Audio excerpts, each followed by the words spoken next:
Hello ನಮಸ್ತೆ, ನಿತ್ಯ ಸಂಜೀವಿನಿ ವಿಶೇಷ ನೇರ ಪ್ರಸಾರ ಕಾರ್ಯಕ್ರಮಕ್ಕೆ ಸ್ವಾಗತ. ನಾನು ಪ್ರೇಮ್ ಕುಮಾರ್ ಸೊರಬ.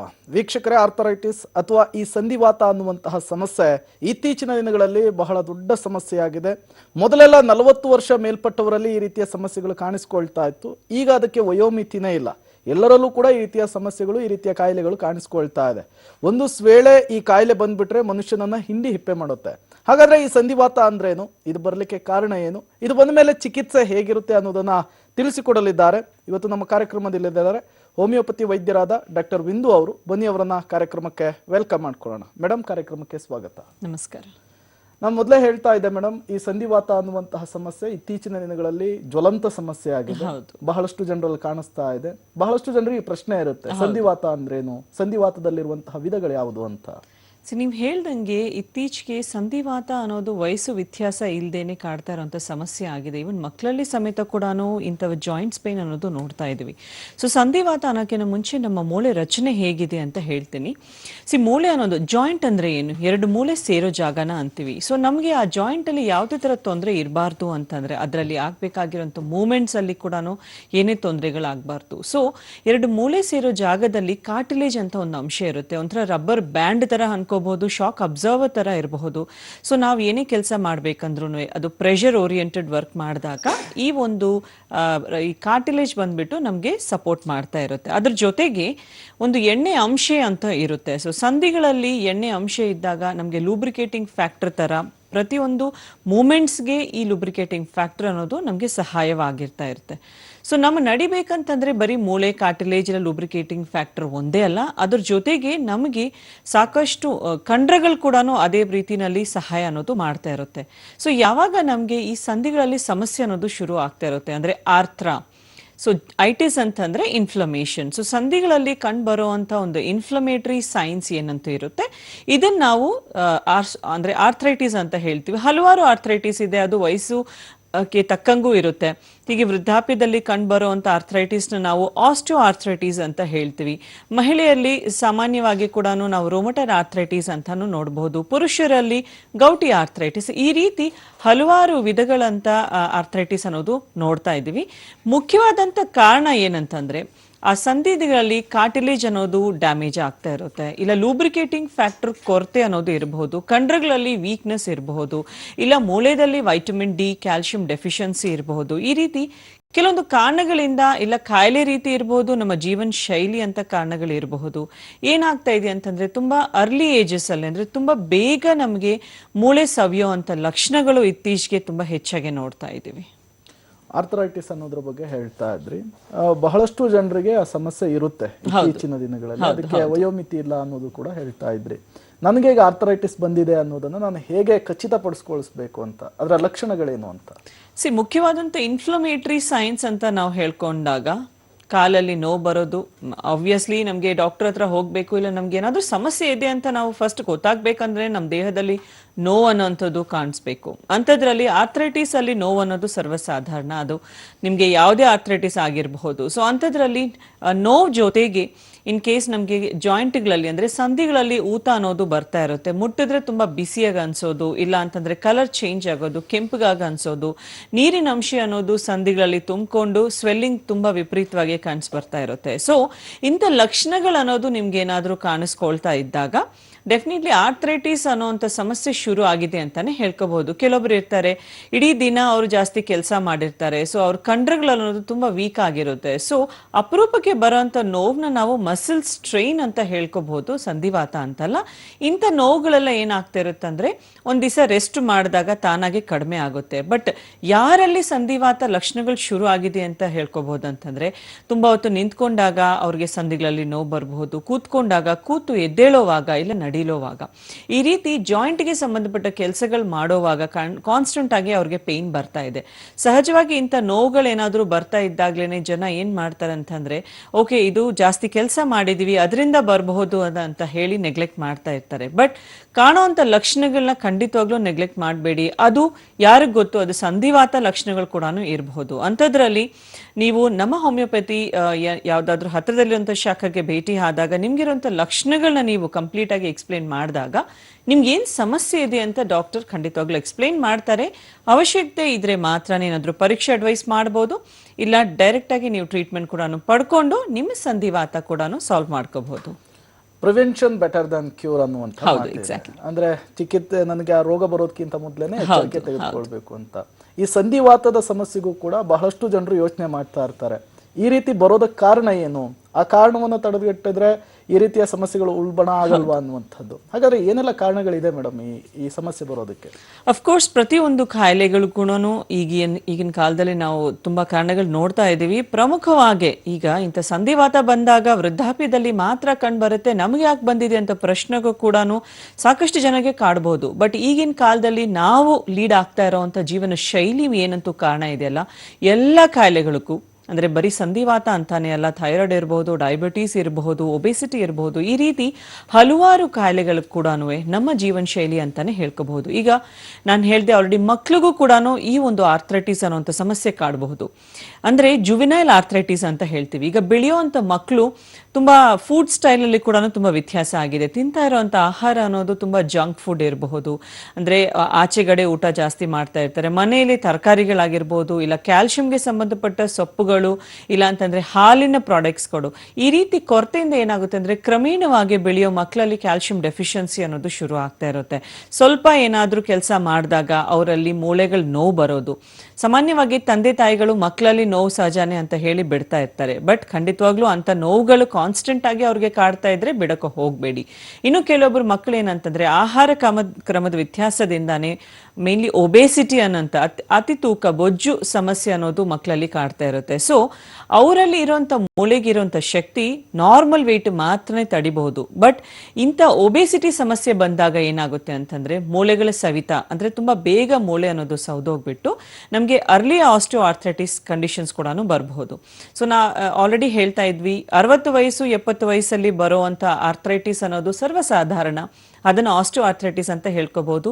ಬಟ್ ಈಗಿನ ಕಾಲದಲ್ಲಿ ಒತ್ತಡ ಜೀವನ, ಇಲ್ಲ ಮಾನಸಿಕ ಒತ್ತಡ ಇರ್ಬೋದು, ಶಾರೀರಿಕ ಒತ್ತಡ ಇರ್ಬೋದು, ಅತಿಯಾಗಿ ಇರುವಂತ ಲೈಫ್ ಸ್ಟೈಲ್ ಇರ್ಬೋದು, ಆಹಾರ ಕ್ರಮ ಇರ್ಬೋದು, ಪೌಷ್ಟಿಕಾಂಶ ಕೊರತೆ ಇರ್ಬೋದು, ಇವೆಲ್ಲ ಕಾರಣಗಳಿಂದ ಏನಾಗ್ತಾ ಇದೆ ಅಂತಂದ್ರೆ ಆಸ್ಟಿಯೋ ಆರ್ಥ್ರೈಟಿಸ್ ತುಂಬಾ ಚಿಕ್ಕ ವಯಸ್ಸಲ್ಲಿ ಕೂಡ ಬರ್ತಾ ಇದೆ. ಅಂದ್ರೆ 25 ವರ್ಷ ಇಲ್ಲ 30 ವರ್ಷ, ಸೊ ಈ ಏಜ್ ಅಲ್ಲಿ ಕೂಡ ಸಮಸ್ಯೆ ನಾವು ತುಂಬಾ ಹೆಚ್ಚಾಗಿ ನೋಡ್ತಾ ಇದೀವಿ. ಸೊ ಆಲ್ರೆಡಿ ನಾನು ಲೇಡೀಸ್ ಅಲ್ಲಿ ಕೂಡ ಆರ್ಥ್ರೈಟಿಸ್ ಬರುತ್ತೆ ಅಂತ ಹೇಳಿದ್ದೆ. ಇದನ್ನ ನಾವು ರುಮಟಾಯ್ಡ್ ಆರ್ಥ್ರೈಟಿಸ್ ಅಂತ ಹೇಳ್ಕೋಬಹುದು. ಈಗ ಹೇಗೆ ಗೊತ್ತಾಗುತ್ತೆ ನಮಗೆ ವ್ಯತ್ಯಾಸ, ನಮಗೆ ಆಸ್ಟಿಯೋ ಆರ್ಥ್ರೈಟಿಸ್ ಇಲ್ಲ ರುಮಟಾಯ್ಡ್ ಆರ್ಥ್ರೈಟಿಸ್ ಅನ್ನೋದು? ಮೇನ್ಲಿ ಆಸ್ಟಿಯೋ ಆರ್ಥ್ರೈಟಿಸ್ ಬಂದ್ಬಿಟ್ಟು ತೂಕ ತಡೆಯುವಂತ ಸಂಧಿಗಳಲ್ಲಿ ನಾವು ಹೆಚ್ಚಾಗಿ ನೋಡ್ತೀವಿ. ಅಂದ್ರೆ ನಮ್ಮ ತೂಕ ತಡೆಯುವಂತ ಜಾಯಿಂಟ್ಸ್ ಅಂತಂದ್ರೆ ಮಂಡಿ ಇರಬಹುದು, ಸೊಂಟ ಇರಬಹುದು, ಕತ್ತಿರ್ಬೋದು. ಸೊ ಈ ಜಾಯಿಂಟ್ಸ್ ಬಂದ್ಬಿಟ್ಟು ನಮ್ಮ ತೂಕನ ತಡಿತಾ ಇರುತ್ತೆ. ಸೊ ಅಂಥದ್ರಲ್ಲಿ ಹೆಚ್ಚಾಗಿ ಕೆಲಸ ಮಾಡಿದಾಗ, ಇಲ್ಲ ಕ್ಯಾಲ್ಸಿಯಂ, ವೈಟಮಿನ್ ಡಿ, ಪೌಷ್ಟಿಕಾಂಶ ಕೊರತೆ ಬಂದಾಗ ಈ ಸಂಧಿಗಳಲ್ಲಿ ಕಂಡುಬರುವಂತ ನೋವ್ನ ಆಸ್ಟಿಯೋ ಆರ್ಥ್ರೈಟಿಸ್ ಅಂತ ಹೇಳ್ಕೋಬಹುದು. ಬಟ್ ರುಮಟಾಯ್ಡ್ ಆರ್ಥ್ರೈಟಿಸ್ ಬಂದ್ಬಿಟ್ಟು ಇದು ವಯಸ್ಸು ರೀತ್ಯ ಅನ್ನೋದ್ಕಿಂತನೂ ಒಂದು ಅಂದ್ರೆ ನಿಮ್ಮ ದೇಹಕ್ಕೆ ಸಂಬಂಧಪಟ್ಟ ಕಾಯಿಲೆ ಅಂತಾನೆ ಹೇಳ್ಕೋಬಹುದು. ಅಂದ್ರೆ ನಿಮ್ಮ ರೋಗ ನಿರೋಧಕ ಶಕ್ತಿ ಬಂದ್ಬಿಟ್ಟು ಸಂಧಿನ ಕಂಟಿನ್ಯೂಸ್ ಆಗಿ ಡ್ಯಾಮೇಜ್ ಮಾಡ್ತಾ ಇರುತ್ತೆ. ಸೊ ಈ ಒಂದು ಜಾಯಿಂಟ್ ಡ್ಯಾಮೇಜ್ ಬಂದ್ಬಿಟ್ಟು ಯಾವುದೇ ಸಂಧಿಗಳಲ್ಲಿ ಕೂಡ ಕಂಡು ಬರಬಹುದು. ಅಂತಂದ್ರೆ ಈ ಚಿಕ್ಕ ಬೆರಳಲ್ಲಿ, ಅಂದ್ರೆ ಚಿಕ್ಕ ಸಂಧಿಗಳಲ್ಲಿ ಕಂಡು ಬರಬಹುದು, ಇಲ್ಲ ಕಾಲ್ ಬೆರಳಲ್ಲಿ ನಿಮ್ಗೆ ಕಂಡು ಬರಬಹುದು. ಸೊ ಯೂಶುವಲ್ ಆಗಿ ಬೆಳಗ್ಗೆ ಜಾಮು ಎದ್ದೇಳುವಾಗ ತುಂಬಾ ಈ ಕೈ ಎಲ್ಲ ಬೆರಳೆಲ್ಲ ತುಂಬಾ ಟೈಟ್ ಆಗಿರುತ್ತೆ, ಊದ್ಕೊಂಡಂಗೆ ಇರುತ್ತೆ, ತುಂಬಾ ಬೇಗ ನಮ್ಗೆ ಮೂವ್ಮೆಂಟ್ ಅನ್ನೋದು ಮಾಡಕ್ ಬರೋದಿಲ್ಲ, ನೋವು ಕೂಡ ಕಂಡು ಬರ್ತಾ ಇರುತ್ತೆ. ಸ್ವಲ್ಪ ಬಿಸಿಲು ಬಂದ್ಮೇಲೆ ಸ್ವಲ್ಪ ಬಾಡಿ ಅನ್ನೋದು ಸಪೋರ್ಟ್ ಮಾಡ್ತಾ ಇರುತ್ತೆ, ಸಂಧಿಗಳಲ್ಲಿ ಸ್ವಲ್ಪ ಸ್ಟ್ರೆಂತ್ ಬಂದಂಗೆ ಇರುತ್ತೆ. ಇಂಥ ಲಕ್ಷಣಗಳು ನಿಮ್ಗೆ ಏನಾದ್ರೂ ಕಂಡು ಬರ್ತಾ ಇದ್ರೆ ಇದನ್ನೇ ನಾವು ರುಮಟಾಯ್ಡ್ ಆರ್ಥ್ರೈಟಿಸ್ ಅಂತ ಹೇಳ್ಕೋಬಹುದು. ಅಫ್ಕೋರ್ಸ್ ಇದು ಕಾಮನ್ ಆಗಿ ಲೇಡೀಸ್ ಅಲ್ಲಿ ನೋಡ್ತೀವಿ, ಹಾಗಂತ ಹೇಳಿ ಪುರುಷರಲ್ಲಿ ಬರಲ್ಲ ಅಂತ ಏನಿಲ್ಲ. ಡೆಫಿನೆಟ್ಲಿ ಕಾಯಿಲೆ ಅನ್ನೋದು ರುಮಟಾಯ್ಡ್ ಆರ್ಥ್ರೈಟಿಸ್ ಅಂದ್ರೆ ಪುರುಷರಲ್ಲಿ ಕೂಡ ಬರ್ತಾ ಇರುತ್ತೆ. ಸೊ ನಿಮ್ಮ ರೋಗ ನಿರೋಧಕ ಶಕ್ತಿಗೆ ಮೇನ್ ಪ್ರಾಬ್ಲಮ್ ಆಗಿರೋದ್ರಿಂದ ರುಮಟಾಯ್ಡ್ ಆರ್ಥ್ರೈಟಿಸ್ ಅನ್ನೋದು ನಾವು ನೋಡ್ತಾ ಇದೀವಿ.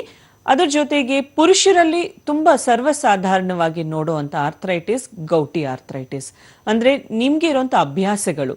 ಸೊ ಯಾಕಂದ್ರೆ ಹೆಚ್ಚಾಗಿ ನಾವು ಆಲ್ಕೋಹಾಲ್ ಸೇವನೆ ಆಗಿರ್ಬೋದು, ಇಲ್ಲ ಅಂತಂದ್ರೆ ನಾನ್ ವೆಜ್ ತುಂಬಾ ಹೆಚ್ಚಾಗಿ ತಗೊಳ್ಳೋರಾಗಿರ್ಬಹುದು, ಇದೊಂದು ಮೆಟಬಾಲಿಕ್ ಡಿಸಾರ್ಡರ್ ಅಂತ ಹೇಳ್ಕೋಬಹುದು. ಪ್ರೋಟೀನ್ ಅಂಶ ಇಲ್ಲ, ನಾವು ತಿಂತಾ ಇರುವಂತ ಆಹಾರದಲ್ಲಿ ಉತ್ಪತ್ತಿ ಆಗುವಂತ ಯೂರಿಕ್ ಆಸಿಡ್ ಯೂರಿನ್ ಇಂದ ಹೋಗ್ಬೇಕಾಗಿರುವಂತ ಅಂಶ. ಬಟ್ ಕೆಲವೊಂದು ಮೆಟಬಾಲಿಕ್ ಡಿಸಾರ್ಡರ್ ಇಂದ ಏನಾಗುತ್ತೆ, ಕಿಡ್ನಿ ಅನ್ನೋದು ಅದನ್ನ ಹೊರಗಡೆ ಕಳ್ಸಕ್ ಆಗೋದಿಲ್ಲ. ಅದರಿಂದ ಏನಾಗುತ್ತೆ ಅಂದ್ರೆ ರಕ್ತದಲ್ಲಿ ಯೂರಿಕ್ ಆಸಿಡ್ ಅಂಶ ಅನ್ನೋದು ತುಂಬಾ ಹೆಚ್ಚಾಗಿ ಆ ಯೂರಿಕ್ ಆಸಿಡ್ ಸಂಧಿಗಳಲ್ಲಿ ಸೇರ್ಕೊಂಡು ನಿಮ್ಗೆ ಒಂದು ಗಾಜು ಪೀಸಸ್ ತರ ಸಂಧಿನ ಜಾಯಿಂಟ್ ನ ಡ್ಯಾಮೇಜ್ ಮಾಡ್ತಾ ಇರುತ್ತೆ. ತುಂಬಾ ಕಾಮನ್ ಆಗಿ ನೋಡುವಂತ ಏರಿಯಾ ಬಂದ್ಬಿಟ್ಟು ಕಾಲ್ ಹೆಬ್ಬೆರಳಲ್ಲಿ ಯಾರಿಗಾದ್ರೂ ನೋವು ಕಂಡು ಬರ್ತಾ ಇದ್ರೆ ಯೂರಿಕ್ ಆಸಿಡ್ ಪರೀಕ್ಷೆ ಮಾಡಿಸಿದಾಗ ಡೆಫಿನೆಟ್ಲಿ ನಮಗೆ ಗೌಟಿ ಆರ್ಥ್ರೈಟಿಸ್ ಅನ್ನೋದು ಕೂಡ ನಾವು ಡಯಾಗ್ನೋಸ್ ಮಾಡಬಹುದು. ಈ ರೀತಿ ಹಲವಾರು ಆರ್ಥ್ರೈಟಿಸ್ಗಳು ವಯಸ್ಸು ವ್ಯತ್ಯಾಸ ಇಲ್ದರೇನೆ ತುಂಬಾ ನಾವು ನೋಡ್ತಾ ಇದ್ದೀವಿ. ಏನೇ ಲಕ್ಷಣಗಳು ನಿಮಗೆ ಕಂಡು ಬರ್ತಾ ಇದ್ರು ಖಂಡಿತವಾಗ್ಲೂ ನೀವು ಅದನ್ನ ನೆಗ್ಲೆಕ್ಟ್ ಮಾಡಕ್ ಹೋಗಬೇಡಿ. ಡೆಫಿನೆಟ್ಲಿ ನಮ್ಮ ಹೋಮಿಯೋಪತಿ ಶಾಖೆಗೆ ಭೇಟಿಯಾಗಿ ನೀವು ತೋರಿಸ್ಕೋಬಹುದು. ವೀಕ್ಷಕರೇ, ನೀವು ಈ ರೀತಿಯ ಸಂಧಿವಾತದ ಸಮಸ್ಯೆಯಿಂದ ಬಳಲ್ತಾ ಇದ್ರೆ ನೇರವಾಗಿ ಕರೆ ಮಾಡಬಹುದು. ನಿಮ್ಮ ಸಮಸ್ಯೆಗಳನ್ನ ಡಾಕ್ಟರ್ ಮೂಲಕ ಹೇಳ್ಕೊಳ್ಳುವ ಮೂಲಕ ಚಿಕಿತ್ಸಾ ವಿಧಾನ, ಪರಿಹಾರ ಏನು ಅನ್ನೋದ್ರ ಬಗ್ಗೆ ಮಾಹಿತಿಯನ್ನು ಪಡ್ಕೊಳ್ಬಹುದಾಗಿದೆ. ಡಾಕ್ಟರ್, ನೀವು ಹೇಳ್ತಾ ಇದ್ರಿ ಸಂಧಿವಾತ ಅಂದ್ರೇನು, ಅದರಲ್ಲಿರುವಂತಹ ವಿಧಗಳು ಮತ್ತು ಲಕ್ಷಣಗಳ ಬಗ್ಗೆ. ಇದರಲ್ಲಿ ಮತ್ತೊಂದು ಪ್ರಮುಖ ಅಂಶ ಏನು ಅಂದ್ರೆ ಟ್ರೀಟ್ಮೆಂಟ್ ಹೇಗಿರುತ್ತೆ ಹೋಮಿಯೋಪತಿಯಲ್ಲಿ, ಆ ಬಗ್ಗೆ ಕೂಡ ಮಾತನಾಡೋಣ. ಅದಕ್ಕೂ ಮೊದಲು ಒಂದು ಚಿಕ್ಕ ವಿರಾಮ. ವೆಲ್ಕಮ್ ಬ್ಯಾಕ್ ವೀಕ್ಷಕರೇ, ನೀವು ಕೂಡ ಸಂಧಿವಾತದ ಸಮಸ್ಯೆಯಿಂದ ಬಳಲ್ತಾ ಇದ್ರೆ ನೇರವಾಗಿ ಕರೆ ಮಾಡಬಹುದು, ವೈದ್ಯರ ಜೊತೆಗೆ ಮಾತನಾಡಬಹುದಾಗಿದೆ. ಡಾಕ್ಟರ್, ಆಗ್ಲೇ ಮಾತನಾಡ್ತಾ ಇದ್ವಿ ಸಂಧಿವಾತದ ಬಗ್ಗೆ. ನಾನು ಮೊದಲು ಇಂಟ್ರೊಡಕ್ಷನ್ ಕೊಡೋ ಸಂದರ್ಭದಲ್ಲಿ ಹೇಳ್ತಾ ಇದ್ದೆ, ಮೊದಲು 40+ ಏಜ್ ನಲ್ಲಿ ಕಾಣಿಸ್ಕೊಳ್ತಾ ಇತ್ತು, ಇತ್ತೀಚಿನ ದಿನಗಳಲ್ಲಿ ಮಕ್ಕಳಲ್ಲೂ ಕೂಡ ಕಾಣಿಸ್ಕೊಳ್ತಾ ಇದೆ. ಏನ್ ಕಾರಣ ಮಕ್ಕಳಲ್ಲಿ ಕಾಣಿಸ್ಕೊಳ್ಳೋದಕ್ಕೆ ಅಂತ? ಈಗಿನ ಮಕ್ಕಳಲ್ಲಿ ಅಂತೂ ನಾವು ನೋಡಿದೀವಿ, ಇದನ್ನ ಎಲ್ರದ್ದು ತಂದೆ ತಾಯಿದು ಇದೇ ಕಾಮನ್ ಪ್ರಾಬ್ಲಮ್ ಆಗಿರುತ್ತೆ. ಏನಂತಂದ್ರೆ ಮಕ್ಕಳು ಸರಿಯಾಗಿ ಊಟ ಮಾಡಲ್ಲ. ಪ್ರತಿಯೊಂದು ತಂದೆ ತಾಯಿದು ಕಂಪ್ಲೇಂಟ್ ಏನಂತಂದ್ರೆ ತರಕಾರಿ ತಿನ್ನಲ್ಲ, ಏನಾದ್ರೂ ಅಡುಗೆ ಮಾಡಿದ್ರೆ ಎಲ್ಲ ತರಕಾರಿಗಳು ಪಕ್ಕ ಇಟ್ಬಿಟ್ಟು. ಆಮೇಲೆ ಅವ್ರು ಈಗಿನ ಕಾಲದಲ್ಲಿ ಇರುವಂತ ಒಂದು ಆಪ್ಷನ್ಸ್, ಹಲವಾರು ಆಪ್ಷನ್ಸ್ ಇದೆ. ವೆಸ್ಟರ್ನ್ ಫುಡ್ ಕಲ್ಚರ್ ಇರಬಹುದು, ಸೊ ಈ ತರ ನೂಡಲ್ಸ್, ಪಾಸ್ತಾ ಆಗಿರ್ಬೋದು, ಚೀಸ್ ಅಂಡ್ ಜಾಸ್ತಿ ಜಂಕ್ ಈಟಿಂಗ್ ಹ್ಯಾಬಿಟ್ಸ್ ಮಕ್ಕಳಲ್ಲಿ ಇರೋದ್ರಿಂದ ಏನಾಗುತ್ತೆ ಅಂದ್ರೆ ಪೌಷ್ಟಿಕ ಕೊರತೆ ಅನ್ನೋದು ತುಂಬಾ ಬರ್ತಾ ಇದೆ. ಸೊ ಅವರು ಒಬೆಸಿಟಿ ಅಂತೂ ಸಮಸ್ಯೆ ಅವ್ರಿಗೆ ಇದ್ದೇ ಇರುತ್ತೆ, ಅದರಿಂದ ಸಂಧಿವಾತ ಸಮಸ್ಯೆ ಬರಬಹುದು. ಅದ್ರ ಜೊತೆಗೆ ಇಂಥ ಡೆವಲಪ್ಮೆಂಟ್ ಇಶ್ಯೂಸ್ ಅಂದ್ರೆ ಮಕ್ಕಳು ಬೆಳೀತಾ ಇದ್ದಾಗ ಕಾಣುವಂತ ಒಂದು ನೋವುಗಳು ಸಹಜವಾಗಿ ಪೇರೆಂಟ್ಸ್ ಅವಾಯ್ಡ್, ಅಂದ್ರೆ ಅದು ನೆಗ್ಲೆಕ್ಟ್ ಆಗ್ತಾ ಇರುತ್ತೆ. ಅಂದ್ರೆ ಇವ್ರಿಗೂ ಕೂಡ ಸಂಧಿವಾತ ಬರಬಹುದಾ ಅನ್ನೋಂಥ ಒಂದು ಕ್ವೆಶನ್ ಮಾರ್ಕ್ ಇರುತ್ತೆ. ಸೊ ಡೆಫಿನೆಟ್ಲಿ ಮಕ್ಕಳಲ್ಲಿ ಕೂಡ ಜುವೆನೈಲ್ ಆರ್ಥ್ರೈಟಿಸ್ ಅನ್ನೋದು ನೋಡ್ತಾ ಇದ್ದೀವಿ. ಸೊ ಥೈರಾಯ್ಡ್ ಅನ್ನುವಂಥ ಸಮಸ್ಯೆ ಇತ್ತೀಚೆಗೆ ನಾವು ತುಂಬಾ ಕೇಳ್ತಾ ಇದೀವಲ್ಲ, ಸೊ ಮಕ್ಕಳಲ್ಲಿ ಸಮೇತ ಏನಾದರೂ ಥೈರಾಯ್ಡ್ ಸಮಸ್ಯೆ ತುಂಬಾ ಚಿಕ್ಕ ವಯಸ್ಸಲ್ಲೇ ಬಂದಾಗ ಅದರದ್ದು ಪ್ರಭಾವ ಎಲ್ಲೋ ಒಂದ್ ಕಡೆ ಕ್ಯಾಲ್ಸಿಯಂ ಮೆಟಬಾಲಿಸಮ್ ಮೇಲೆ ಬೀಳ್ತಾ ಇರುತ್ತೆ. ಸೊ ಅದರದ್ದು ಪ್ರಭಾವ ಅಂದ್ರೆ ಅರ್ಲಿ ಥೈರಾಯ್ಡ್ ಪ್ರಾಬ್ಲಮ್ ಇಂದ ಕೂಡ ಮೂಳೆ ಅನ್ನೋದು ಸೌದೋಗಿ ಅವ್ರಿಗೆ ಜುವೆನೈಲ್ ಆರ್ಥ್ರೈಟಿಸ್ಗೂ ದಾರಿ ಆಗುವಂತ ಸಾಧ್ಯತೆಗಳಿದೆ. ಸೊ ಮಕ್ಕಳಲ್ಲಿ ಮೇನ್ ವೆಯ್ಟ್ ಮ್ಯಾನೇಜ್ಮೆಂಟ್ ತುಂಬಾ ಮುಖ್ಯ ಅಂತಾನೆ ಹೇಳ್ಕೋಬಹುದು. ಓಕೆ ಮೇಡಮ್, ಕಾಲರ್ ರೆಡಿ ಇದ್ದಾರೆ. ಬೆಂಗಳೂರಿನಿಂದ ರಾಮಾಂಜನೇಯ ಅಂತ ಹೇಳಿ ಕರೆ ಮಾಡಿದ್ದಾರೆ. ರಾಮಾಂಜನೇಯ ಅವರೇ ನಮಸ್ತೆ. ನಮಸ್ತೆ ಸರ್. ಡಾಕ್ಟರ್ ಇದ್ದಾರೆ, ಮಾತನಾಡಿ. Okay sir. Hello hello hello madam ಅವರೇ. ಹಲೋ, ಹೇಳಿ ಸರ್, ಏನ್ ಸಮಸ್ಯೆ ಇದೆ ತಮ್ಗೆ? ಸರ್ ಮೇಡಮ್ ಅವರೇ, ನನಗೆ ಈ ಪತ್ತು ಏಪ್ರಿಲ್ ಹಿಂದೆಗಡೆ ನನಗೆ ಜಾಯಿಂಟ್ ಅಲ್ಲಿ ನನಗೆ ನೋವು ಕಾಣಿಸ್ಕೊಂತು. ಇಲ್ಲಿಗೆ ಸುಮಾರು ಒಂದು 5 ವರ್ಷದಲ್ಲಿ ಇತ್ತು. ಓಕೆ. ಒಂದ್ಸಾರಿ ವರ್ಷಕ್ಕೆ ಕಾಣಿಸ್ಕೊಂತು, ಆಮೇಲೆ 6 ತಿಂಗಳು ಒಂದ್ಸಾರಿ ಕಾಣಿಸ್ಕೊಂತು ನೋವು, ಆಮೇಲೆ ಒಂದು 3 ತಿಂಗಳು ಒಂದ್ಸಾರಿ ಕಾಣಿಸ್ಕೊಂತು. ಆಮೇಲೆ ಇತ್ತೀಚೆಗೆ 4 ತಿಂಗಳಿಂದ ವಾರದಿಂದ ಕಂಟಿನ್ಯೂ ಆಗಿ ಒಂದು 4 ತಿಂಗಳಿಂದ ನಾನು ಟ್ರೀಟ್ಮೆಂಟ್ ತಗೊಂತಾ ಇದ್ದೀನಿ ಮೇಡಮ್ ಅವರೇ. ಇಲ್ಲಿ ತುಮಕೂರು ಪ್ರೈವೇಟ್ ಹಾಸ್ಪಿಟಲ್ ಅಲ್ಲಿ. ಅದು ನೋವು ಹೋಗ್ತಾ ಇಲ್ಲ ಮೇಡಮ್. ಊಟ ಮಾತ್ರ ಈಗ ಇಮ್ಡಿ, ಅದೇ ಹೆಬ್ಬೆರಳು ಇಮ್ಡಿ ಅಲ್ಲಿ ಇದಿತ್ತಲ್ಲ ಜಾಯಿಂಟ್, ಅಲ್ಲಿಂದ ಅದು ಸ್ವಲ್ಪ ನೋವು ಕಮ್ಮಿ ಆಗ್ಬಿಟ್ಟು ಈಗ ಹಿಂದೆಗಡೆ ಪಾದ ಇದೆಯಲ್ಲ, ಅಲ್ಲಿ ಜಾಯಿಂಟ್ ಇದೆಯಲ್ಲ, ಹೌದೌದು, ಆ ಜಾಯಿಂಟ್ ಹತ್ರ ನೋವು ಕಾಣಿಸ್ಕೊಂಡು ಈಗ ಊಟ ಬಂದ್ಬಿಟ್ಟಿದೆ ಮೇಡಮ್ ಅವರೇ. ಓಕೆ. ತಮ್ಮ ವಯಸ್ಸು ಎಷ್ಟು ಅಂತ ಹೇಳ್ತೀರಾ, ಮತ್ತೆ ಏನ್ ಕೆಲಸ ಮಾಡ್ತೀರಾ? ಆಗಿದೆ ಮೇಡಮ್ ಅವರೇ. ಏನ್ ಸರ್? 50 ವರ್ಷ ಆಗಿದೆ. 50 ವರ್ಷ. ಮಾಂಸ ಏನಾದ್ರೂ ಜಾಸ್ತಿ ತಿಂತೀರಾ ನೀವು? ಮೇಡಮ್ ಫಸ್ಟ್ ಟೈಮ್ ತಿಂತಾ ಇದ್ವಿ. ಈಗ ಡಾಕ್ಟರ್ ಸಲಹೆ ಕೇಳಿ ನಾನು ಅದ್ ಮಟನ್ 2 ತಿಂಗಳಿಂದ ತಿಂತಾ ಇಲ್ಲ. ತರಕಾರಿ ಸೊಪ್ಪು ತಿಂತಾ ಇದ್ದೀನಿ. ನಾರ್ಮಲ್ ಆಗಿ ನಾವು ಹೇಳ್ತಾ ಇರ್ತೀವಲ್ಲ, ಕಾಯಿಲೆ ಅನ್ನೋದು ನೀವ್ ಹೇಳ್ದಂಗೆ ವರ್ಷಕ್ಕೆ ಒಂದ್ಸತಿ ಕೊಡುವಂತ ನೋವು. ಯಾಕಂದ್ರೆ ಸಹಜವಾಗಿ ಮೂಳೆಗೆ ಸಂಬಂಧಪಟ್ಟ ನೋವು ಚಳಿಗಾಲದಲ್ಲಿ ಜಾಸ್ತಿ ಆಗುತ್ತೆ. ಸೊ ವರ್ಷಕ್ಕೆ ಒಂದ್ಸತಿ ಕಾಣಿಸ್ಕೊಳ್ಳುವಂತ ಒಂದು ಕಾಯಿಲೆ ಇಲ್ಲ ನೋವುಗಳು ಏನಾಗುತ್ತೆ ಅಂದ್ರೆ ಬರ್ತಾ ಬರ್ತಾ ಅತಿ ಆಗ್ಬಿಟ್ಟು ನಮ್ಗೆ ದಿನ ಕಾಡುವಂತ ಪರಿಸ್ಥಿತಿನೂ ಬರುತ್ತೆ. ಅದೇ ನಿಮ್ ವಿಷಯದಲ್ಲಿ ಆಗಿದೆ. ನಾನು ಆಲ್ರೆಡಿ ಹೇಳ್ತಾ ಇದ್ದೆ ಅಲ್ಲ, ಯೂರಿಕ್ ಆಸಿಡ್ ಅನ್ನೋದು ಜಾಸ್ತಿ ಆಗೋದ್ರಿಂದಾನೇ ಈ ತರ ಸಂಧಿವಾತ ಅನ್ನೋದು ಬರ್ತಾ ಇರುತ್ತೆ. ಸೊ ನಿಮ್ ಏಜ್ ನನ್ನ ಪ್ರಕಾರ ಯೂರಿಕ್ ಆಸಿಡ್ ತುಂಬಾ ಜಾಸ್ತಿ ಇದೆ. ಇದನ್ನ ನಾವು ಗೌಟಿ ಆರ್ಥ್ರೈಟಿಸ್ ಅಂತ ಹೇಳ್ತೀವಿ. ಎಲ್ರು ಏನ್ ಮಾಡ್ತಾರೆ ಅಂತಂದ್ರೆ ಯೂರಿಕ್ ಆಸಿಡ್ ಕಡಿಮೆ ಆದ್ರೆ ಸಾಕು ಅಂತ ಹೇಳಿ ಚಿಕಿತ್ಸೆನ ಪಡಿಸ್ಕೋತಾ ಇರ್ತಾರೆ. ಸೊ ನಾವು ಒಂದ್ ತಿಳ್ಕೊಬೇಕು, ಯೂಶುವಲ್ ಆಗಿ ಯೂರಿಕ್ ಆಸಿಡ್ ಅನ್ನೋದು ನಾನ್ ವೆಜ್ ತಿನ್ನೋರು ತುಂಬಾ ಜನ ಇರ್ತಾರೆ, ಬಟ್ ಎಲ್ರಿಗೂ ಯೂರಿಕ್ ಆಸಿಡ್ ಹೆಚ್ಚು ಆಗೋದಿಲ್ಲ. ಕೆಲವೊಬ್ಬರಲ್ಲಿ ಮಾತ್ರನೇ ಈ ಮೆಟಬಾಲಿಕ್ ಡಿಸಾರ್ಡರ್ ಆದಾಗ ಮಾತ್ರ ಯೂರಿಕ್ ಆಸಿಡ್ ಜಾಸ್ತಿ ಆಗ್ತಾ ಇರುತ್ತೆ. ಸೊ ನಿಮಗೆ ಗೌಟಿ ಆರ್ಥ್ರೈಟಿಸ್ ಅನ್ನೋದು ಕ್ಲಿಯರ್ ಕಟ್ ಆಗಿ ಗೊತ್ತಾಗ್ತಾ ಇದೆ. ನೀವೇನ್ ಮಾಡಿ ಅಂತಂದ್ರೆ ಹತ್ತದಲ್ಲಿರುವಂತ ನಮ್ಮ ಹೋಮಿಯೋಪತಿ ಶಾಖೆಗೆ ಒಂದ್ಸತಿ ಹೋಗಿ ಭೇಟಿ ಆಗಿ ಏನೆಲ್ಲ ರಿಪೋರ್ಟ್ಸ್ ಮಾಡಿಸಿದಿರಲ್ಲ ಅದು ಕೂಡ ತಗೊಂಡು ಹೋಗಿ ಸ್ವಲ್ಪ ದಿವಸ ಸಮಯ ಅಂದ್ರೆ ಟ್ರೀಟ್ಮೆಂಟ್ ಅನ್ನೋದು ಬೇಕಾಗಿರುತ್ತೆ. ಅದ್ರ ಪ್ರಕಾರ ನಾವೇನ್ ಮಾಡ್ಬೋದು, ಆಲ್ರೆಡಿ ಸಂಧಿಗಳಲ್ಲಿ ಆಗಿರೋಂಥ ಡ್ಯಾಮೇಜ್ ನಾವು ರಿಪೇರ್ ಮಾಡೋಂಥ ಸಾಧ್ಯತೆ ಇರುತ್ತೆ. ಹೋಗಿ ಒಂದ್ಸತಿ ಭೇಟಿಯಾಗಿ ಖಂಡಿತ ನಿಮ್ಮ ಸಮಸ್ಯೆಗೆ ಪರಿಹಾರ ಸಿಗುತ್ತೆ. ಓಕೆ, ಥ್ಯಾಂಕ್ ಯು ರಾಮಾಂಜನಿ ಅವರೇ ಕರೆ ಮಾಡಿದ್ದಕ್ಕೆ. ಮತ್ತೊಬ್ರು ಕಾಲರ್ ರೆಡಿ ಇದ್ದಾರೆ. ಅರಸೀಕೆರೆಯಿಂದ ಅಂಬರೀಶ್ ಅಂತೇಳಿ ಕರೆ ಮಾಡಿದ್ದಾರೆ. ಅಂಬರೀಶ್ ಅವರೇ ನಮಸ್ತೆ. ನಮಸ್ತೆ ಸರ್. ಡಾಕ್ಟರ್ ಇದ್ದಾರೆ, ಮಾತನಾಡಿ. ಹಲೋ ಹಲೋ, ಹೇಳಿ ಸರ್, ಏನ್ ಸಮಸ್ಯೆ ಇದೆ? ನಮಗೆ ಏನು ಫಸ್ಟ್ ಇಂದ ಏನ್ ತೊಂದರೆ ಇರ್ಲಿಲ್ಲ ಮೇಡಮ್ ಅವರೇ. ಒಂದ್ ಮಂತ್ ಇಂದ ಒಂದು ಬಲ್ಗೈ ನೋವು ಬರ್ತಿತ್ತು. ಓಕೆ. ಅದೇ ಮಣ್ಕೈ ಹತ್ರ. ಈಗ ಮತ್ತೆ ಲೆಫ್ಟ್ ಅದೇ ತರ ಬರ್ತಾ ಇದೆ. ಫಸ್ಟ್ ರೈಟ್ ಅಲ್ಲಿ ಬರ್ತಾ ಇದೆ, ಈಗ ಲೆಫ್ಟ್ ಅಲ್ಲೂ ಬರ್ತಾ ಇದೆ. ಅದಕ್ಕೆ ಏನು ವಿಚಾರಿಸೋಣ ಅಂತ ಹೇಳಿ. ತಮ್ದು ವಯಸ್ಸು ಏನು? ಟ್ರೀಟ್ಮೆಂಟ್ ತಗೊಂಡಿಲ್ಲ ನಾವು ಇದುವರೆಗೂ. ಪರವಾಗಿಲ್ಲ ಸರ್, ಸಮಸ್ಯೆ ಯಾವಾಗ್ಲೂ ಹೀಗೆ ಎಲ್ಲ ಶುರು ಆಗೋದು, ಅದಾದ್ಮೇಲೆ ಜಾಸ್ತಿ ಆಗ್ತಾ ಇರುತ್ತೆ. ತಮ್ಮ ವಯಸ್ಸು ಎಷ್ಟು ಅಂತ ಹೇಳ್ತೀರಾ? 40 ವರ್ಷ ಮೇಡಮ್. ಏನ್ ಕೆಲಸ ಮಾಡ್ತೀರಾ ತಾವು? ನಾವು ರೈತರು ಮೇಡಮ್. ಓಕೆ, ಬೇರೆ ಏನಾದ್ರೂ ಕಾಯಿಲೆಗಳಿದೆನಾ? BP, ಶುಗರ್ ಅಂತದ್ದು? ಇಲ್ಲ ಅವೆಲ್ಲ ಏನಿಲ್ಲ ಮೇಡಮ್ ಅವರೇ. ಓಕೆ, ಸೊ ನೀವು ಮೊಣಕೈ ಅಂತ ಹೇಳಿದ್ರಲ್ಲ, ಇದನ್ನ ಸಹಜವಾಗಿ ನಾವು ಹೇಳೋ ಅಂಥದ್ದು ಟೆನ್ನಿಸ್ ಎಲ್ಬೋ ಅಂತ ಹೇಳ್ತೀವಿ. ಯಾಕಂತಂದ್ರೆ ಅತಿಯಾಗಿ ಕೆಲಸ ಮಾಡೋರಲ್ಲಿ ಏನಾಗುತ್ತೆ, ಅದಕ್ಕೆ ತಕ್ಕಂಗೆ ನಮಗೆ ದೇಹದಲ್ಲಿ ಪೌಷ್ಟಿಕಾಂಶ ಇಲ್ಲ ಅಂತಂದ್ರೆ ಮೂಳೆ ಅನ್ನೋದು ಸವಿತಾ ಆಗ್ತಾ ಇರುತ್ತೆ. ಸೊ ನನ್ನ ಪ್ರಕಾರ ಆ ಥರ ಟೆನ್ನಿಸ್ ಎಲ್ಬೋ ಅಂತ ಸಮಸ್ಯೆ ಇರಬಹುದು. ಬಟ್ ಅಫ್ಕೋರ್ಸ್ ಬರೀ ನೋವಿಗೆ ಮಾತ್ರ ನೀವು ಖಂಡಿತ ಚಿಕಿತ್ಸೆ ತಗೊಳಕ್ ಹೋಗ್ಬೇಡಿ. 40 ವರ್ಷ ಅಂದ್ರೆ ಅಫ್ಕೋರ್ಸ್ ತುಂಬಾ ಚಿಕ್ಕ ವಯಸ್ಸಲ್ಲ. ಸೊ ಅಂಥದ್ರಲ್ಲಿ ನಿಮ್ಮ ಬಾಡಿದಲ್ಲಿ ರಿಪೇರ್ ಮಾಡುವಂತ ಶಕ್ತಿ ಅನ್ನೋದು ಇರುತ್ತೆ. ಸೊ ಖಂಡಿತ ಆ ಒಂದು ಶಕ್ತಿನ ನೀವು ಉಪಯೋಗಿಸ್ಕೋಬೇಕಾಗಿರುತ್ತೆ. ಅದನ್ನ ನಿಮ್ಗೆ ನಮ್ಮ ಹೋಮಿಯೋಪತಿನಲ್ಲಿ ಕೊಡುವಂತ ಚಿಕಿತ್ಸೆಯಿಂದ ಅದು ಖಂಡಿತ ಸಾಧ್ಯವಾಗುತ್ತೆ. ಸೊ ನೀವೇನ್ ಮಾಡಿ ಅಂದ್ರೆ ಒಂದ್ಸತಿ ನಮ್ಮ ಹೋಮಿಯೋಪತಿಗೆ ಬಂದು ಭೇಟಿ ಆಗಿ ಅದನ್ನ ಡಾಕ್ಟರ್ ಎಕ್ಸಾಮಿನ್ ಮಾಡ್ತಾರೆ. ಎಲ್ಲಿ ಪೇನ್ ಇದೆ ಅಂಡ್ ಎಷ್ಟು ಮಟ್ಟಿಗೆ ಪೇನ್ ಇದೆ ಅನ್ನೋದು, ಎಷ್ಟು ದಿವಸ ಚಿಕಿತ್ಸೆ ತಗೋಬೇಕಂತ ಡಾಕ್ಟರ್ ಹೇಳ್ತಾರೆ. ಖಂಡಿತವಾಗ್ಲೂ ನಿಮ್ಗೆ ಪರಿಹಾರ ಅನ್ನೋದು ಸಿಗುತ್ತೆ. ಓಕೆ, ಥ್ಯಾಂಕ್ ಯು ಅಂಬರೀಶ್ ಅವರೇ ಕರೆ ಮಾಡಿದ್ದಕ್ಕಾಗಿ. ಮೇಡಮ್, ಬಹಳಷ್ಟು ಜನರಲ್ಲೂ ಕೂಡ ದೊಡ್ಡ ಮಟ್ಟದ ಪ್ರಶ್ನೆ ಕಾಡ್ತಾ ಇರುವಂತಹದ್ದು ಹೋಮಿಯೋಪತಿಯಲ್ಲಿ ಟ್ರೀಟ್ಮೆಂಟ್ ಹೇಗಿರುತ್ತೆ ಅಂತ. ಹೇಗಿರುತ್ತೆ ಮೇಡಮ್ ಟ್ರೀಟ್ಮೆಂಟ್? ಮೇನ್ಲಿ ಏನಂತಂದ್ರೆ, ಇಂಥ ಸಂಧಿವಾತ ಸಮಸ್ಯೆ ಇದ್ದಾಗ ಫಸ್ಟ್ ತಕ್ಷಣಕ್ಕೆ ಅವ್ರಿಗೆ ಕಡಿಮೆ ಆಗ್ಬೇಕು ಅಂತ ಹೇಳಿ ನೋವಿನ ಮಾತ್ರೆ ಆಗಿರ್ಬೋದು, ಇಲ್ಲ ತಾನಾಗೆ ಇಂಥ ನೋವಿನ ಮಾತ್ರೆ ತಗೊಂಡು ಅದನ್ನ ನೆಗ್ಲೆಕ್ಟ್ ಮಾಡ್ತಾ ಇರ್ತಾರೆ. ಆಲ್ರೆಡಿ ಒಬ್ರು ಕಾಲರ್ ಹತ್ರ ನಾವು ಮಾತಾಡ್ತಾ ಇದ್ದಿದ್ದು, ವರ್ಷದಲ್ಲಿ ಒಂದ್ಸತಿ ಬರ್ತಾ ಇತ್ತು, ಈಗ ದಿನ ಕಾಡ್ತಾ ಇದೆ. ಆಲ್ಮೋಸ್ಟ್ 4 ವರ್ಷ ಅವ್ರಿಗೆ ಆಲ್ರೆಡಿ ಪ್ರಾಬ್ಲಮ್ ಶುರು ಆಗಿದೆ. ಏನೇ ಸಮಸ್ಯೆ ಆಗಿರ್ಲಿ, ಅದು ಫಸ್ಟ್ ನಮಗೆ ಕಡಿಮೆ ಪ್ರಮಾಣದಿಂದಾನೇ ಶುರು ಆಗ್ತಾ ಇರುತ್ತೆ, ಅದ ನಂತರನೇ ಅದು ಕಾಂಪ್ಲಿಕೇಟ್ ಆಗ್ತಾ ಇರುತ್ತೆ. ಸೊ ಮೇನ್ ಎಲ್ರಿಗೂ ಕೂಡ ಕಾರಣ ಒಂದೇ ಇರೋದಿಲ್ಲ. ಬಟ್ ಪರಿಹಾರ ಏನಂತಂದ್ರೆ ಎಲ್ರು ಪಡ್ಕೊಳ್ಳೋದು ನೋವು ಕಡಿಮೆ ಮಾಡುವಂತ ಚಿಕಿತ್ಸೆ.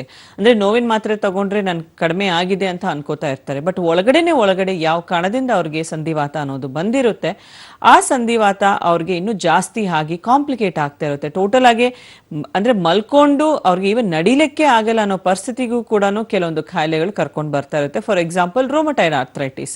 ಸೊ ಅಂಥದ್ರಲ್ಲಿ ನಮ್ಮ ಹೋಮಿಯೋಪತಿನಲ್ಲಿ ನಾವು ಕೊಡೋಂಥ ಸ್ಪೆಷಲೈಸ್ಡ್ ಟ್ರೀಟ್ಮೆಂಟ್ ಕಾನ್ಸ್ಟಿಟ್ಯೂಷನಲ್ ಟ್ರೀಟ್ಮೆಂಟ್ ಅನ್ನೋದು ಇರುತ್ತೆ. ಸೊ ಅವರಲ್ಲಿ ಬಂದಿರೋದಕ್ಕೆ ಪ್ರತ್ಯೇಕವಾಗಿ ಏನ್ ಕಾರಣ ಅನ್ನೋದು ನಾವು ತಿಳ್ಕೊಬೇಕು. ಯಾಕಂದ್ರೆ ನೋವು ಅನ್ನೋದು ಒಂದಿದ್ರು ಒಬ್ಬೊಬ್ಬರಲ್ಲಿ ಒಂದೊಂದು ಕಾರಣ. ಅದೇ ಪ್ರಕಾರನು ಒಂದೇ ಚಿಕಿತ್ಸೆ ಅನ್ನೋದು ಇದ್ರೆ ಪರಿಹಾರ ಕೂಡ ಇರೋದಿಲ್ಲ. ಅವ್ರಿಗೆ ಪ್ರತ್ಯೇಕವಾಗಂತ ಕೊಡುವಂತ ಚಿಕಿತ್ಸೆ ಇದ್ದಾಗ ಸೊ ಏನಾಗುತ್ತೆ ಅಂದ್ರೆ ಅವ್ರಿಗೆ ಒಂದು ಪರ್ಮನೆಂಟ್ ಸೊಲ್ಯೂಷನ್ ಸಿಗುತ್ತೆ. ಒಂದ್ ಕಡೆ ಚಿಕಿತ್ಸೆಗೆ ಹೋದಾಗ ಬರೀ ಅವ್ರದ್ದು ಸಮಸ್ಯೆ ತಾತ್ಕಾಲಿಕವಾಗಿ ಕಡಿಮೆ ಆಗ್ಬೇಕಾಗಿರುವಂತ ಆಸೆ ಅವ್ರಿಗಿರಲ್ಲ. ಪರ್ಮನೆಂಟ್ ಆಗಿ ಅಂದ್ರೆ ಒಂದು ಶಾಶ್ವತ ಪರಿಹಾರ ಸಿಗ್ಬೇಕಂತಾನೆ ಅವ್ರಿಗೆ ಆಸೆ ಇರುತ್ತೆ, ಮತ್ತೆ ಬರಬಾರ್ದು. ಯಾಕಂತಂದ್ರೆ ತಾತ್ಕಾಲಿಕವಾಗಿ ಸ್ವಲ್ಪ ಕಡಿಮೆ ಆದ್ರೂ ಕೂಡ ಪುನಃ ರಿಪೀಟ್ ಆಗ್ತಾ ಇದ್ದಾಗ್ಲೇನೆ ಸಮಸ್ಯೆ ಜಾಸ್ತಿ ಆಗ್ತಾ ಹೋಗುತ್ತೆ. ಸೊ ಅಂಥದ್ರಲ್ಲಿ ನಮ್ಮ ಹೋಮಿಯೋಪತಿನಲ್ಲಿ ನಾವು ಕೊಡೋ ಅಂತ ಒಂದು ಸ್ಪೆಷಲೈಸ್ಡ್ ಕಾನ್ಸ್ಟಿಟ್ಯೂಷನಲ್ ಟ್ರೀಟ್ಮೆಂಟ್ ಅವ್ರಿಗಂತಾನೆ ಪ್ರತ್ಯೇಕವಾಗಿ ಚಿಕಿತ್ಸೆ ಇರುತ್ತೆ. ಯಾವುದೇ ಸ್ಟೇಜ್ ಆಗಿರಬಹುದು, ಯಾವುದೇ ಚಿಕಿತ್ಸೆ ನೀವು ಪಡ್ಕೊಂಡಿರಬಹುದು. ಯಾಕಂದ್ರೆ ಕೆಲವೊಬ್ಬರಿಗೆ ಡೌಟ್ ಇರುತ್ತೆ, ನಾವು ಇಷ್ಟು ಟ್ರೀಟ್ಮೆಂಟ್ ತಗೊಂಡಿದೀವಲ್ಲ, ಇಷ್ಟು ವರ್ಷದ ನಂತರ ಕೂಡ ಹೋಮಿಯೋಪತಿ ಪಡ್ಕೋಬಹುದಾ? ಖಂಡಿತವಾಗ್ಲು. ಯಾಕಂತಂದ್ರೆ ಹೋಮಿಯೋಪತಿ ಅನ್ನೋದು ಗಿಡ ಮೂಲಿಕದಿಂದ ತಯಾರು ಮಾಡಿರೋಂಥ ಔಷಧಿ ಇದೆ. ಯಾವುದೇ ಪ್ರಕಾರ ನಿಮ್ಗೆ ಅಡ್ಡ ಪರಿಣಾಮ ಅನ್ನೋದು ಇರೋದಿಲ್ಲ. ನಿಮ್ಮ ಸಮಸ್ಯೆ ಯಾವ ಹಂತದ್ರಲ್ಲಿದೆ, ಯಾವ ಸ್ಟೇಜಲ್ಲಿ ಇದೆ ಅಂತ ತಿಳ್ಕೊಂಡು ಅದಕ್ಕೆ ತಕ್ಕಂಗೆ ಕಾರಣ ಕೂಡ ನಿಮ್ಗೆ ಅಡ್ವೈಸ್ ಮಾಡ್ತೀವಿ. ಜೊತೆಗೆ ಸ್ವಲ್ಪ ದಿವಸ ಟ್ರೀಟ್ಮೆಂಟ್ ತಗೊಳ್ಳೋದ್ರಿಂದ ಬರೀ ನೋವು ಮಾತ್ರನೇ ಅಲ್ಲ, ನೋವಿಗೆ ಕಾರಣ ಆಗಿರುವಂಥ ಕಾಯಿಲೆ ಏನಿದೆ ಅದಕ್ಕೂ ಕೂಡ ನೀವು ಶಾಶ್ವತ ಪರಿಹಾರ ಅನ್ನೋದು ನಮ್ಮ ಹೋಮಿಯೋಪತಿನಲ್ಲಿ ಪಡ್ಕೋಬಹುದು. ಬಹಳಷ್ಟು ಮಹಿಳೆಯರೇ ಈ ರೀತಿಯ ಕಾಯಿಲೆಗೆ ತುತ್ತಾಗ್ತಾ ಇರ್ತಾರೆ, ಆರ್ಥರೈಟಿಸ್ಗೆ. ಅದಕ್ಕೆ ಕಾರಣ ಏನು ಅಂತ? ಮೇನ್ಲಿ ಲೇಡೀಸ್ ವಿಷಯಕ್ಕೆ ಬಂದಾಗ ಮಂತ್ಲಿ ಸಮಸ್ಯೆ ಅನ್ನೋದು ಇರುತ್ತೆ, ನಮಗೆ ಗೊತ್ತಿದೆ. ಸೊ ಮೆನ್ಸ್ಟ್ರುವಲ್ ಡಿಸಾರ್ಡರ್ ಅನ್ನೋದಕ್ಕಿಂತ ಮಂತ್ಲಿ ಅವ್ರಿಗೆ ಹಾರ್ಮೋನಲ್ ಚೇಂಜಸ್ ಅನ್ನೋದು ನಡೀತಾ ಇರುತ್ತೆ. ಸೊ ಒಂದೊಂದ್ಸತಿ ಲೇಡೀಸ್ ವಿಷಯಕ್ಕೆ ಒಂದು 4 ಸ್ಟೇಜಸ್ ಅಲ್ಲಿ ಹಾರ್ಮೋನ್ಸ್ ಅನ್ನೋದು ವ್ಯತ್ಯಾಸ ಆಗ್ತಿರುತ್ತೆ. ಸೊ ಮೊದಲನೇದಾಗಿ ಅವ್ರಿಗೆ ಮೆಚ್ಯೂರ್ ಆದಾಗ, ಆಮೇಲೆ ಡೆಲಿವರಿ, ಮುಟ್ ನಿಂತಾಗ. ಸೊ ಇಂಥ ಹಾರ್ಮೋನಲ್ ಚೇಂಜಸ್ ಇಂದಾನೆ ನಾವು ಹೆಚ್ಚಾಗಿ ಲೇಡೀಸ್ ಅಲ್ಲಿ ಈ ಆರ್ಥ್ರೈಟಿಸ್ ಅನ್ನೋದು ನಾವು ನೋಡ್ತಾ ಇದ್ದೀವಿ. Okay, thank you madam. ಇಷ್ಟೊತ್ತು ಕಾರ್ಯಕ್ರಮದಲ್ಲಿ ಭಾಗಿಯಾಗಿದ್ದಕ್ಕೆ ಯೂಸ್ಫುಲ್ ಮಾಹಿತಿಯನ್ನು ಶೇರ್ ಮಾಡಿಕೊಟ್ಟಿದ್ದೆ. Thank you. ವೀಕ್ಷಕರೇ, ನೀವು ಕೂಡ ಈ ಸಂಧಿವಾತ ಅಥವಾ ಆರ್ಥರೈಟಿಸ್ ಸಮಸ್ಯೆಯಿಂದ ಬಳಲ್ತಾ ಇದ್ರೆ ನೇರವಾಗಿ ಡಾಕ್ಟರನ್ನು ಭೇಟಿ ಆಗ್ಬೋದು. ಡಾಕ್ಟರ್ ವಿಂಧು ಹೋಮಿಯೋಪತಿ ವೈದ್ಯರು. ನಮ್ಮ ಹೋಮಿಯೋಪತಿ ಬೆಂಗಳೂರು, ಮಲ್ಲೇಶ್ವರಂ, ಜಯನಗರ, ಹುಬ್ಬಳ್ಳಿ, ಮೈಸೂರು, ಹಾಸನ, ದಾವಣಗೆರೆ, ಕಲಬುರಗಿ, ಶಿವಮೊಗ್ಗ, ಹೊಸಪೇಟೆಯಲ್ಲಿ ಇವರ ಶಾಖೆಗಳಿದೆ. ನೇರವಾಗಿ ಭೇಟಿ ಕೊಡ್ಬೋದು. ನಮ್ಮ ಹೋಮಿಯೋಪತಿ ಬೆಂಗಳೂರಿನ ಬಹುತೇಕ ಕಡೆಗಳಲ್ಲೂ ಕೂಡ ಇವರ ಸಬ್ ಬ್ರಾಂಚಸ್ಗಳಿದೆ. ದೂರವಾಣಿ ಸಂಪರ್ಕದ ಮೂಲಕವೂ ಕೂಡ ಇವರನ್ನು ಕಾಂಟ್ಯಾಕ್ಟ್ ಮಾಡಬಹುದು. 9620240240 ಈ ನಂಬರ್ ಮೂಲಕ ಡಾಕ್ಟರನ್ನು ಕಾಂಟ್ಯಾಕ್ಟ್ ಮಾಡಿ ನೀವು ಸಂಧಿವಾತದ ಸಮಸ್ಯೆಗೆ ಚಿಕಿತ್ಸೆಯನ್ನು ಪಡೆಯಬಹುದಾಗಿದೆ. ಇದಾಗಿತ್ತು ಈ ಹೊತ್ತಿನ ವಿಶೇಷ. ನೆನಪಿರಲಿ, ನ್ಯೂಸ್ ಅಂದ್ರೆ ಪಬ್ಲಿಕ್ ಟಿವಿ.